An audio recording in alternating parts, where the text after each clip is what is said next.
Birch had just left they subpoenaed Bill and Hillary Clinton on the Epstein situation. Of course, they no-showed. My buddy Steve Bannon and Peter Navarro didn't show up, and they got sent to prison. That's a double standard. And I'll tell you, the bigger double standard is when I mentioned that in the press conference. I wish we'd had it on film, but the press just put their cameras down immediately when I said that. I looked across the front row, 3 or 4 of them, right like that. These cards are very much stacked against us and justice. And the Clintons, of course, they thumb their nose at justice because they're allowed to. They've been allowed to since they were in Arkansas, and they're going to continue to do it. And it's really a shame that that's the pinnacle of success for the Democrat Party, really, is that bunch. But that's what we're dealing with. And of course, they had a paid agitator out there yelling at us during this thing and during the press conference, and just pathetic, really. But that's where the left is right now. Thank y'all for sending me here.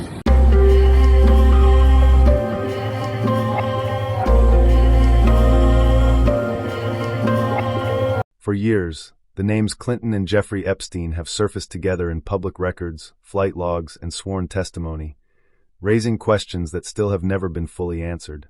Now, as new documents, interviews, and renewed public scrutiny emerge, many Americans are asking the same thing. Why does this story keep resurfacing, and why does it remain unresolved? Former President Bill Clinton and his wife, former Secretary of State Hillary Clinton, are defying a bipartisan congressional subpoena and are refusing to testify in front of the House Oversight Committee about what they know about Jeffrey Epstein. So no one's accusing Bill Clinton of any wrongdoing. We just have questions, and that's why the Democrats voted along with Republicans to subpoena Bill Clinton. That was the chairman of the House Oversight Committee, James Comer, a Republican from Kentucky, today. And the consequence for not showing up may be severe for the former president. We will move next week in the House Oversight Committee markup to hold former President Clinton in contempt of Congress. Yeah. More on the contempt part in just a second, but first, it's true that no one is accusing Bill Clinton or Hillary Clinton of any wrongdoing related to Epstein or his sex trafficking ring. But it's also true, as I reported, there were several new, never-before-seen photos of former President Clinton released as part of the first drop of the Epstein files a few weeks ago. And it's also true that both Democrats and Republicans in the Oversight Committee voted yes to subpoena the Clintons to have them come in and testify. Back in August, the committee actually subpoenaed the Clintons, the Department of Justice, and 8 former government officials, including other former attorneys general like President Trump's former AG, Bill Barr. Bill Barr did come in and actually testify to the House committee, but several others on that same subpoena list did not. It is undisputed that Bill Clinton and Jeffrey Epstein knew each other. Flight logs made public during court proceedings show Bill Clinton flew on Epstein's private jet multiple times in the early 2000s. Clinton has stated he was traveling in connection with humanitarian work through the Clinton Foundation and says he was never aware of Epstein's criminal behavior at the time. Epstein, meanwhile, had connections across politics, finance, academia, and global elites spanning both parties. What remains unclear is how deep those relationships went, and who knew what and when. Bill and Hillary Clinton are refusing to testify in a congressional investigation of the late sex offender Jeffrey Epstein. In a letter to the Republican head of the House Oversight Committee, James Comer, the former president and former Secretary of State said they will not comply with the House subpoena, calling it legally invalid. They add about Comer, quote, "You are on the cusp of bringing Congress to a halt to pursue a rarely used process literally designed to result in our imprisonment, and we will forcefully defend ourselves."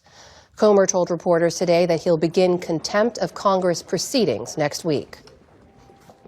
They spent a lot of time together while Bill Clinton was president and post-presidency. And again, no one's accusing the Clintons of any wrongdoing. We just have questions. Comer also indicated that the Oversight Committee would not try to compel President Trump to testify since he is in office. Both Trump and Bill Clinton had well-documented friendships with Epstein decades ago. Neither has been accused of any wrongdoing. Several witnesses have made allegations involving Epstein's network over the years.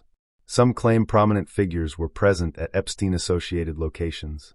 Others have explicitly said they never saw certain individuals, including the Clintons, engage in wrongdoing. These statements often conflict, creating a fog of claims, denials, and unanswered questions. Importantly, neither Bill nor Hillary Clinton has been charged with any crime related to Epstein. But critics argue the lack of charges does not equal transparency. First up, John. Yeah. Bill and Hillary Clinton have announced that they won't comply with the subpoena from the House Oversight Committee's investigation into Jeffrey Epstein. Do you think that they should comply? I absolutely do. But why should they comply if the Department of Justice is not complying with releasing the files? Like, is compliance a kind of specialized individual indigenous opportunity, or should it be universal? I mean, the Department of Justice has subpoenaed them to testify in the Jeffrey Epstein case while not complying with releasing the files. So how does that comport in any? But do I personally think they should comply? Abso-fucking-lutely. Absolutely.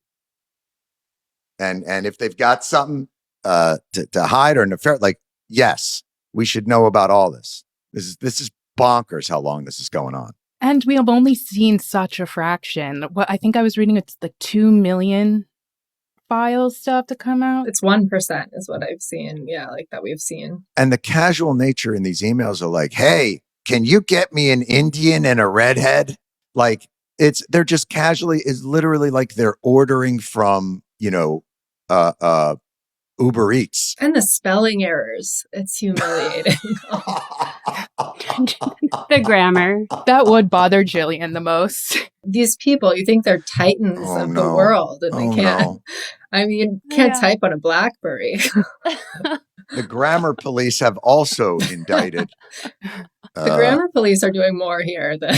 No, I think that's wise, but absolutely they should comply, and the Department of Justice should comply, and these victims of this heinous case should finally get some of the justice and peace that they deserve. For God's sakes, fucking thing. The Epstein case continues to haunt public trust because of how it ended. Epstein died in federal custody in 2019 while awaiting trial, officially ruled a suicide, yet under circumstances that many experts and lawmakers have called deeply troubling. Key evidence, powerful connections, and a prosecution that never reached trial. For many Americans, this wasn't justice, it was closure denied. You have to love it when a letter explaining why you didn't come to your congressional hearing starts out with the gaslighting. What am I talking about? Well, I'll tell you today. Bill and Hillary Clinton were supposed to come and testify in front of Congress about the Jeffrey Epstein case. And they were no call, no show. And instead of doing that, they just wrote this letter to House Oversight Chairman James Comer saying, Chairman Comer, we want to take a moment given everything and address you directly. Addressing him directly would have been showing up to your hearing.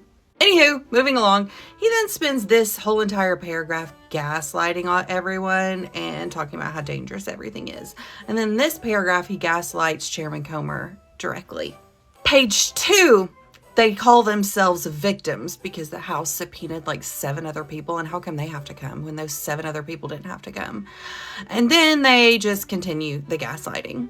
Page 3 is a good one because this is where Bill and Hillary Clinton start reading minds, because they say, we expect you will say, we expect you'll reject. All of these we expects. How did they know that? That's crazy. And then page 4 is the crash out where Bill and Hillary Clinton, they continue to pursue auto pins instead of pinning laws Americans need.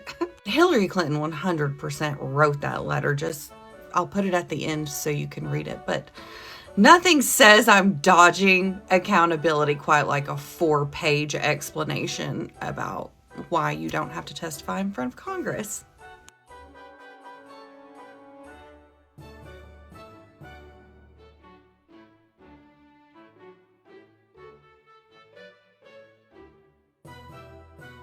Today, renewed attention comes not from new charges, but from unsealed documents, resurfaced interviews, and growing public demand for full transparency. The central question remains unanswered. If Epstein didn't act alone, why has accountability been so limited? Until every record is released and every credible lead examined, the Clinton-Epstein story, like the Epstein case itself, remains unfinished.